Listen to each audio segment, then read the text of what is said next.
So I watched Killers of the Flower Moon about 2.5 times now. I've done a couple of video essays and review things, but I can't stop thinking about how it was made. So I thought I'd make a little video on that using Google and guessing what's happening using behind the scenes footage and my 4 years of film school knowledge. The first thing that really struck me about this movie was the set and location. How did they look so good? Did they build this? Is this a real place? Where is this being shot? So this story happens northwest of Tulsa in Oklahoma, and yes, they did shoot it in the same general area and actually hired extras from that general area, and they did have to build entire sets of houses, shops, barber shops, props that fit the time, all of that. On to the next thing, the lighting. There seems to be very minimal lighting as a strategy.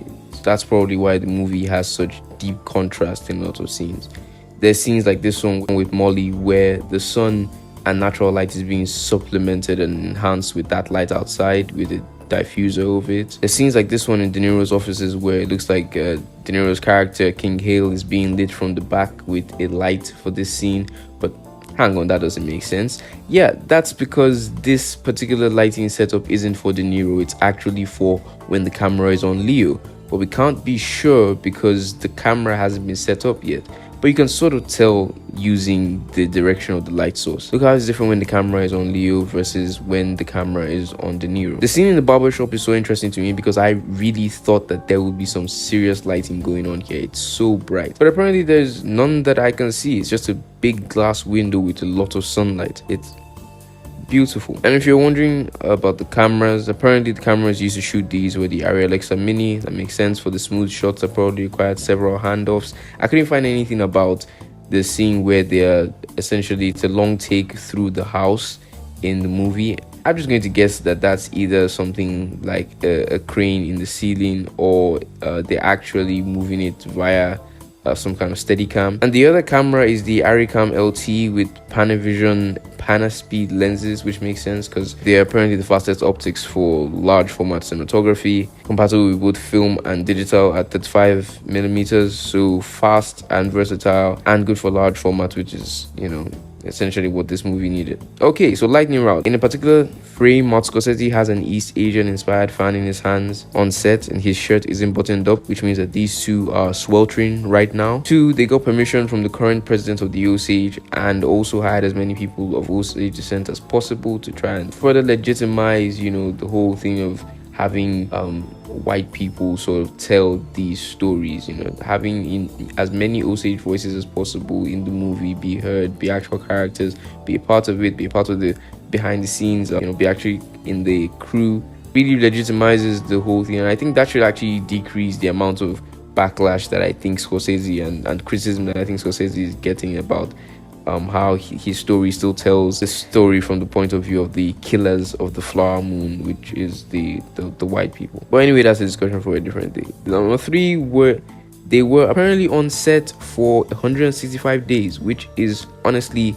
very efficient for a movie of this scale. Meanwhile, Killers of the Flower Moon isn't the only movie that has mesmerized me recently. I've also been mulling over how exactly Wes Anderson's Henry Sugar was made. It's a movie that is quite opposite to Killers in a lot of ways, so let's see exactly what made it so different. I mean, apart from watching it alone, you can tell that it's a series of elaborate optical illusions and strange throwbacks to older ways of filming, but there's more. The first thing I noticed with lighting is that in some places it's kind of like only supplementary, like in this casino for instance, but in others, like in the House of the Narrator, you can see that it's also used to carve out shapes in the set to give a feeling of depth and create interesting patterns. In the shot where Benny is holding the stopwatch, he's being lit from the back and the right side by this light all the way up here, and it's probably that far away so it seems as natural as possible while still giving us those hard edges. And in the actual shot, we can also see that he's definitely being lit from the left too. In fact, the light on the right is actually just a fill light,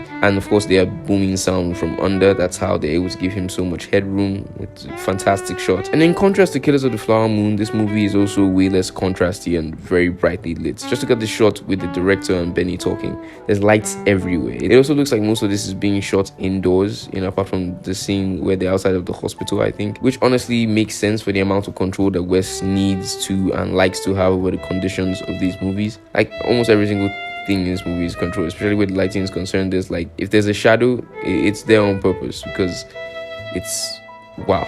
Even the shot of places that look like outdoors are actually sets that just look like they're outdoors.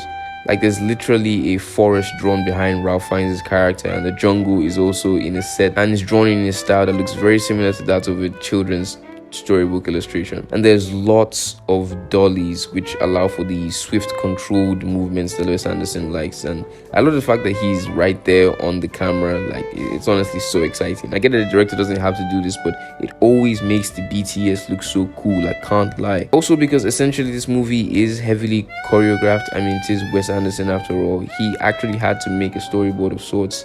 I mean, a storyboard is putting it lightly. It's basically a comic book bordering on a cartoon. It's fascinating and so smart, and I love it. And of course, following that, and you can see it in the film, the set also moves and changes in real time with the performances so that we can move through different spaces very quickly. Honestly, mesmerizing, just crazy. I can watch this movie over and over again, but maybe not, because also it's a bit trippy. It's a bit trippy.